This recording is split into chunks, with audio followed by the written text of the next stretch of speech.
C'est vrai que le Conseil général est un ami fidèle. Il est heureux de revenir chaque année parce qu'on ne s'ennuie jamais à la Balle virtuelle et surtout à la remise des trophées.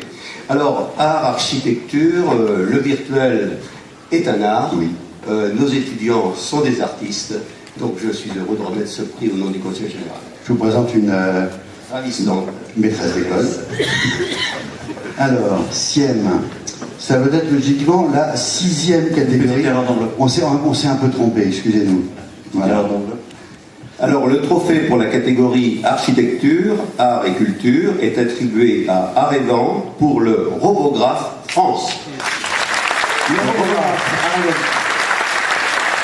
Regardez, pendant que le lauréat me rejoint sur scène, là, je vais avoir besoin d'une petite explication de texte. Les robots, on savait depuis longtemps, on va commencer par un petit historique, qu'on pouvait s'en servir pour faire des choses assez marrantes, autre chose que dans l'industrie. Une fois qu'on a réussi à faire l'apprentissage, un apprentissage tout à fait particulier, on regarde quels sont les gestes réels et concrets du chef d'orchestre. Donc c'est pas du tout de la simulation numérique, c'est pas de la commande numérique, on copie, comme on le fait maintenant de plus en plus, les gestes eux-mêmes, et on peut avoir un robot qui est un chef d'orchestre. Comment est-ce qu'on le fait? C'est simplement, on enferme le chef d'orchestre dans un instant avec les petits capteurs.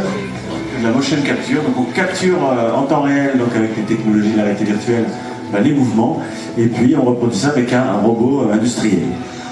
Deuxièmement, on peut s'en servir comme un chorégraphe. Ça, c'était après 2008, ce qui s'est passé en 2009, l'an dernier. On met un jeu de lumière sur des robots, on fait une belle chorégraphie, si possible avec un professionnel, évidemment, et ça donne un truc assez marrant, assez délirant, assez fou, assez dingue, assez créatif. On est dans l'art, on est dans la culture, et on est à la fois dans la technologie. Regardez ce que ça donne avec les lumières. Et puis, on va arriver à la nouveauté 2010, évidemment en exclusivité pour Laval, les mêmes robots. Ils ont servi à un dessinateur, pas n'importe lequel, le fils spirituel de Franquin, il est là, Jean-Claude Fournier. Merci d'avoir dessiné pour nous Spirou. Il y a, lorsque vous l'avez dessiné, librement, sur une console, on a repris exactement le trait, comment, la vitesse, même précisément le toucher. Tout ça est enregistré et il y a maintenant des petits Spirou qui sont fabriqués par la chaîne. Parce que c'est pas vraiment un travail industriel. C'est chaque fois la main du robot. Et là, ce que vous le disiez tout à l'heure, c'est que tous les Spirou ne sont pas les mêmes. C'est pas tout à fait les mêmes. Ils sont tous différents, bien que ce soit fait entre guillemets à la chaîne. Qui a le micro? Vous l'avez? Voilà. Bon, merci. Bravo. Alors, parlez vraiment très près. Je vais présenter les acteurs quand même. Pascal Gauthier, fondateur de la société Aravint, monsieur Jean-Claude Fournier, donc l'un des, je dirais, des pères de Spirou. Les fils de Franquin. Et Marc Le Renard, enseignant, ingénieur enseignant à l'ESIA. Donc, et moi-même. Et il représente les étudiants qui ne sont pas là. Qui représente les étudiants de l'ESIA qui ne sont pas là. Et Jared Jurenchik, maître de conférence à l'université d'Evry et expert auprès de Aravint. Et donc, très rapidement, pour expliquer le procédé, c'est l'automatisation de l'apprentissage des trajectoires robots. Autrement dit, on acquitte les opérateurs d'une programmation lourde, et donc on capte les mouvements, on passe par un procédé, un logiciel Aravint, et le robot, donc ça transforme les mouvements captés en trajectoire robot, et le robot reproduit fidèlement, donc avec précision, la gestuelle et synchronisme. Parfait. Voilà. Merci. De la part du Conseil général de la Mayenne. Merci à vous. C'est bon pour la photo. On voit avec votre exemple que l'art rejoint l'industrie et que l'industrie peut rejoindre l'art. Serrez-vous bien. On va passer pendant ce temps-là. Et il y a quelque chose de très intéressant aussi dans la technologie, c'est qu'en fait, avec une idée simple, la capture de mouvement reproduit par un robot industriel, eh bien, ils ont trouvé aussi de nouvelles applications.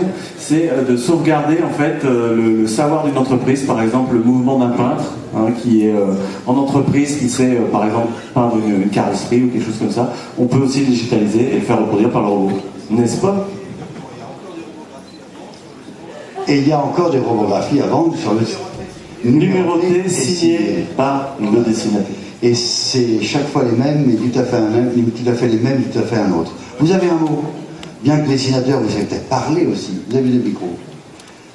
Oui, simplement, je voudrais dire que moi, je suis tout à fait extérieur à votre monde de virtuel que je découvre, avec émotion, et infiniment de... Je suis absolument émerveillé, ébahi par ce que j'ai vu à la base virtuelle. Je suis en plus surpris et terriblement rassuré de voir que les stands où ça bouge le plus, où il y a le plus de créativité, ce sont les stands tenus par des jeunes. Et des jeunes du monde entier. Je trouve ça extrêmement rassurant et très beau. Et je vous félicite tous. Hein. Je rentre par la petite porte dans votre monde, mais je suis très très fier d'y être et j'espère que je vais continuer à travailler un petit peu sur ce projet que je trouve à la limite très émouvant. Quoi. Je finis par ressentir de la tendresse pour le bras articulé qui fait le dessin. Merci.